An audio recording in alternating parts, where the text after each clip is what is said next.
What up, guys? It's your boy, Wild Beezy, baby. Man, I gotta light something up for this one.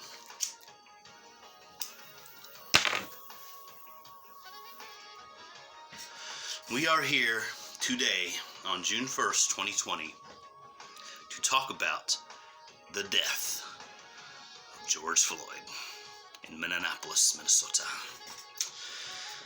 Not one, not two, but four motherfuckers. Four motherfuckers. Me and this motherfucker in the back. Are you kidding me? Like, really, it's mind-blowing.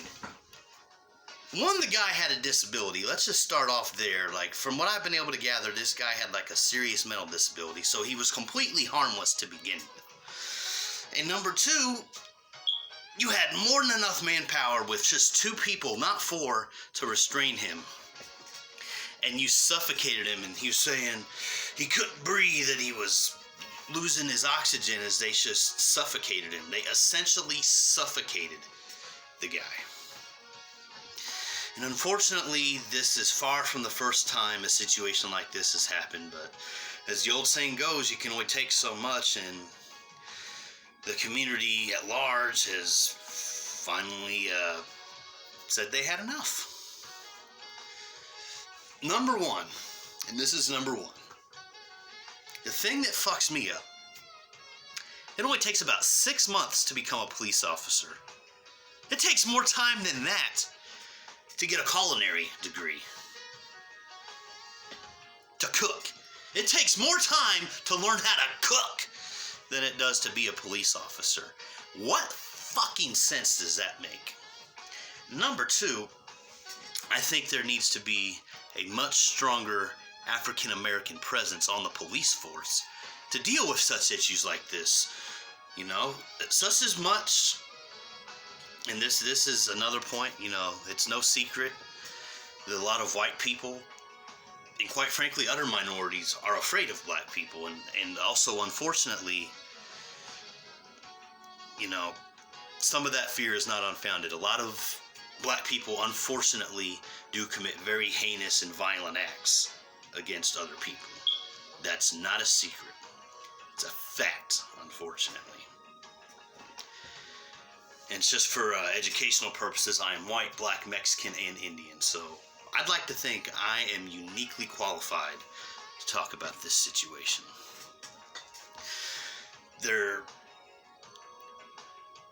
It's just a definitive crack in the system. It is undeniably broken beyond repair with how things are being dealt with. There's no denying that. You know, also on the other side is the protest. I get it. You know, you got to make your voice heard. You got to, you know, put an end to it any way you possibly can. But the part that has me concerned, you know, we're still in a pandemic. The coronavirus is still very much in effect. And there's very, very, very little social distancing taking place at these gatherings. There's like no spacing in between these people. And they're essentially spreading the virus in groups of hundreds of people and thousands of people. And that is terrifying. Like that's something that can give you nightmares. You know, we can't go to concerts, we can't go to sporting events, you know, we really can't go to big clubs, you know, still can't go to big churches, you know, can't. There's a lot of things that have the word can't attached to it still. And yet, there's just no regard for human life as far as that formation of protest is going. But on the other side, you know, I understand why it's happening, and I can appreciate it. You know, I've heard a lot of people say, you know, people died for our rights back in the day. People did all these violent acts to facilitate change. I can appreciate that too, no denying that.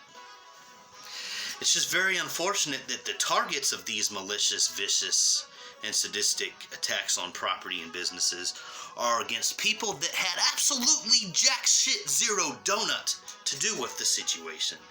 And that's the part that unsettles me. That's the part that I just don't agree with whatsoever. Yes, Black lives do matter. There's no doubt about that.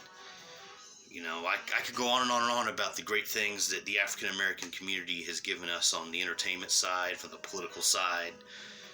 You know, endless. Endless, absolutely endless. I just really wish there was a different way to go about this, but apparently there's not. And people don't have a choice, unfortunately. You won't see me at any of those protests. You know, I'm not going to go up tearing up a bunch of shit. You know, that's not how I operate. You know, that's just not me. But, you know, the people that are doing it, I get it. They're outraged. They're pissed. I mean, what more can you say?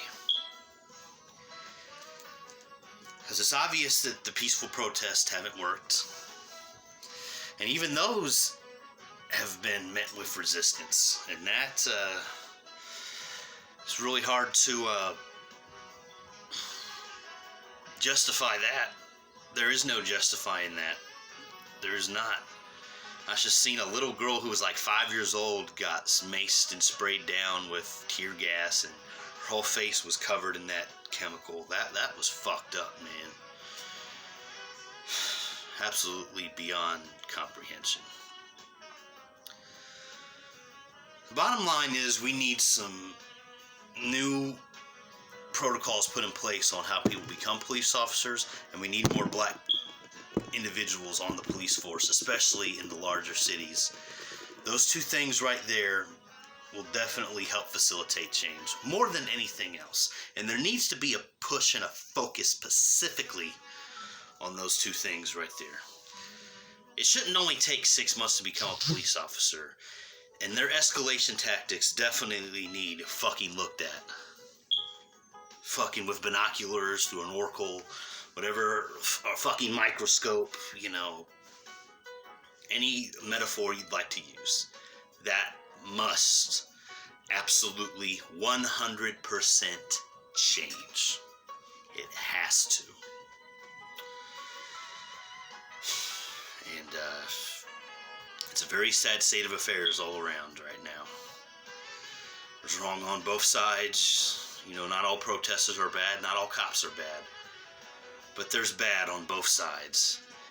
And something radically, desperately needs to change.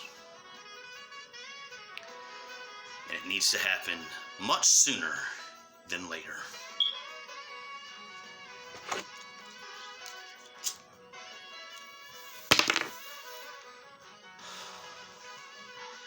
My heart breaks for everyone involved in this situation.